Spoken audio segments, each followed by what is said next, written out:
Hello, everyone. My name's Gareth Salmon. I'm a senior researcher at SEBI Livestock.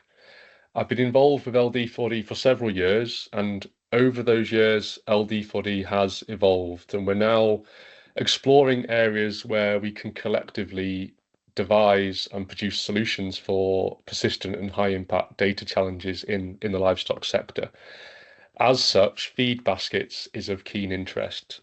Now, feed baskets, this is data on what livestock animals are being fed, what the quantities are, what the nutritional qualities are, what does availability and seasonality look like. This data is important to many decision makers, and that goes all the way from farmers deciding what to feed their animals or by necessity feeding their animals, to governments considering the greenhouse gas emission inventories or planning national feed resources. So LD4D is partnering with Cornell University to explore the landscape of livestock feed basket data challenges. We'll be engaging with decision makers, starting the route to solutions, and we'll hear a bit more about that shortly. After we've heard about that, we will move on to some breakout groups where we will hear from several of the network members about their work relating to livestock feed baskets, and in particular looking at pulling out specific challenges for decision makers and those people producing and processing data, and opportunities for solutions that we might see. So these are people who collect and process data, model impacts using data, and communicate evidence to decision makers. In the breakout rooms, we'll have the presentations, and then there'll be a time for a short discussion where we can again think about the common challenges we're seeing and trying to come to those ideas of solutions that we can take forward. So this whole session is intended to kick off LD4D's feed basket work and to motivate you all as a network to be involved in what will be a multidisciplinary and cross-sectional activities and eventual outputs. Carlos Gonzalez Fischer, a research associate at the Department of Global Development with the Cornell University, had hoped to join us today to present the next section. He was unable to, so I will present the next few slides. So first of all, why feed baskets? I've covered a bit of this already, but it shouldn't be news to any of us that animals consume feed and produce food for human consumption.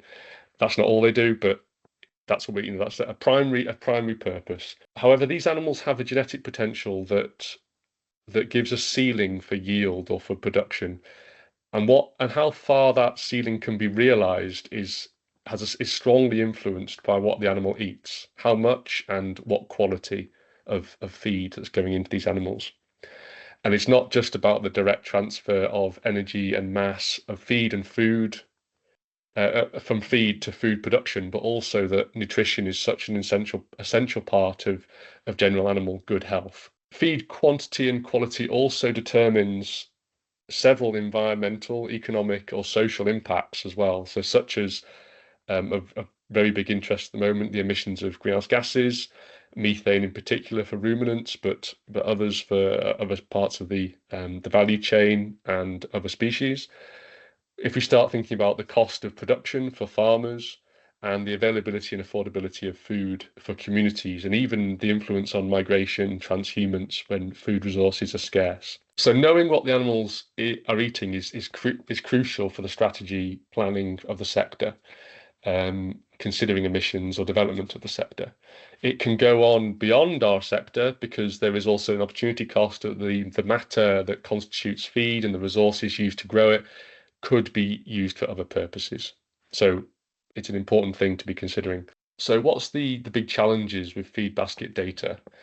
There are many factors, but basically it comes down to the fact that animal diets are influenced by many different things, multi-causal. For instance, local availability of feed, the prices for the feed, the value of the animals that are being fed, and the value of the products that come out of those animals to determine how much farmers are willing to invest, and even preferences, be that cultural or individual farmer preferences.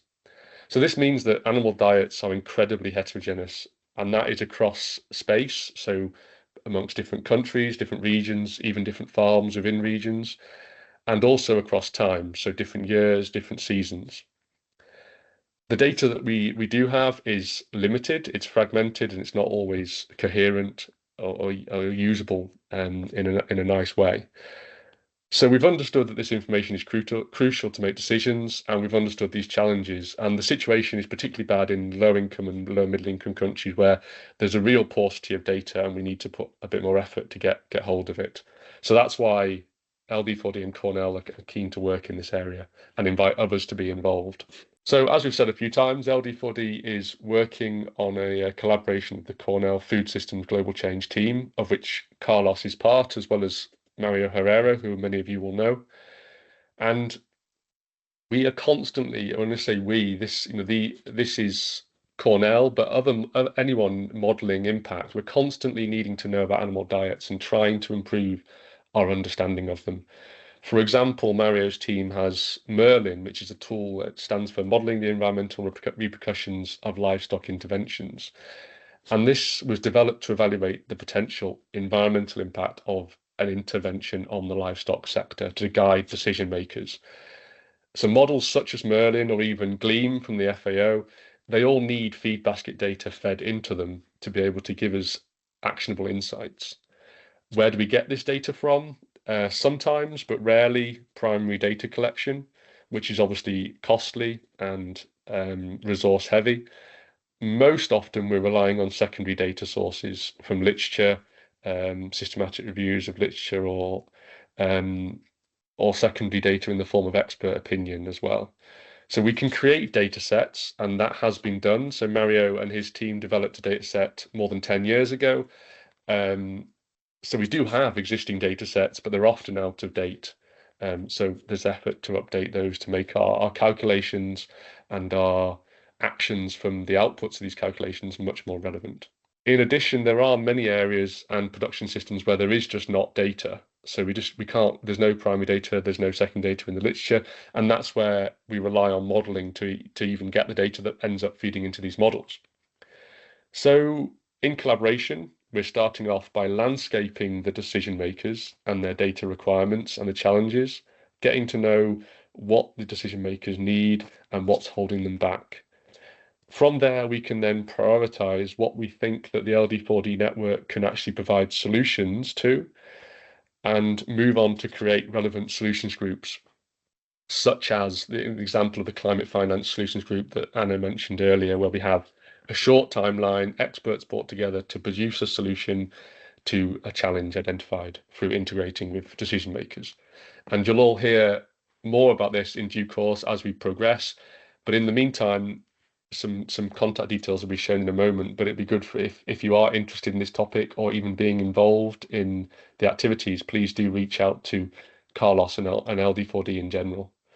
So yeah, that's the last slide, and there's Carlos's details, but you can also just get in touch with LD4D as well.